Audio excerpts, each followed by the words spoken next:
이러한 것들을 미리 파악하기 위해서라도 그 수사관에 따라서 뭐 다르긴 하겠지만 그런 대화의 시간을 갖는 경우들이 많습니다.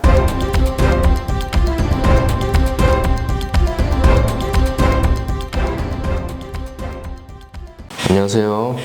법무법인 큐브의 김병수 변호사입니다. 지난 시간에 경찰서에서 연락이 왔을 때라는 주제로 간략하게 말씀을 드렸는데요. 이번 시간에는 그 수사 과정에서 가장 중요한 피의자 신문조서 작성에 대해서 조금 더 자세하게 말씀을 드리고자 합니다. 피의자 신문조서, 보통 피신조서라고 하는데 피신조서를 작성할 때 주제를 몇 가지 말씀을 드리겠습니다. 많은 분들이 궁금해 하시는 게 경찰서에서 오라고 해서 가면 도대체 경찰관들이 어떤 걸 물어보는지입니다. 자, 이제 우선 여러분이 변호인과 함께 또는 혼자서 경찰서에 갔다고 생각을 해보시죠. 우선 나에게 연락을 한 담당 수사관이 근무하는 사무실로 찾아가게 될 것입니다. 그러면 이제 수사관에 따라서 스타일에 따라서 조금 차이는 날 수가 있는데 보통은 이제 가벼운 이제 대화를 나누는 경우가 많습니다. 이거는 피의자의 긴장을 풀어주기 위한 것도 있고요.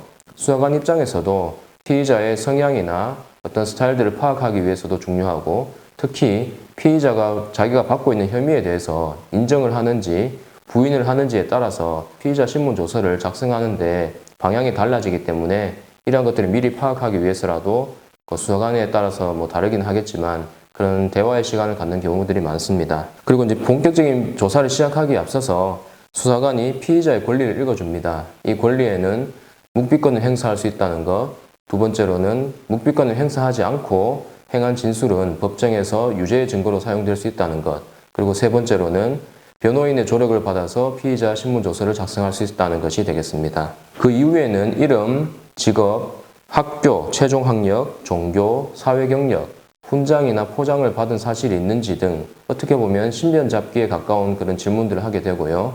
그리고 만약 내가 받고 있는 혐의가 사기나 횡령 배임 등 경제범죄에 해당된다면 내 재산 상태는 어떠한지, 내 명의로 된 부동산이 있는지, 예금의 총액은 얼마나 되는지, 그리고 나의 월 수입 등은 얼마나 되는지 등을 물어보게 됩니다. 그 이후에 본인이 받고 있는 혐의와 관련된 사항들을 본격적으로 물어보기 시작하는데요. 보통은 시간의 흐름에 따라서 육하원칙에 따라서 이제 질문을 하게 됩니다. 특히 해당 혐의의 구성 요건, 즉 범죄가 성립하기 위해서 갖추어야 할 필수적인 그런 조건들을 위주로 물어보게 됩니다. 예를 들어 사기죄라고 한다면 사기죄가 성립하기 위해서는 피의자가 변제할 의사나 능력이 없이 상대방을 기망하는 것이 필요합니다. 그러므로 수사관은 내가 피해자로부터 돈을 빌리거나 투자를 받을 때 실제로 정말로 돌려줄 생각이나 능력이 있었는지를 물어보게 되겠죠.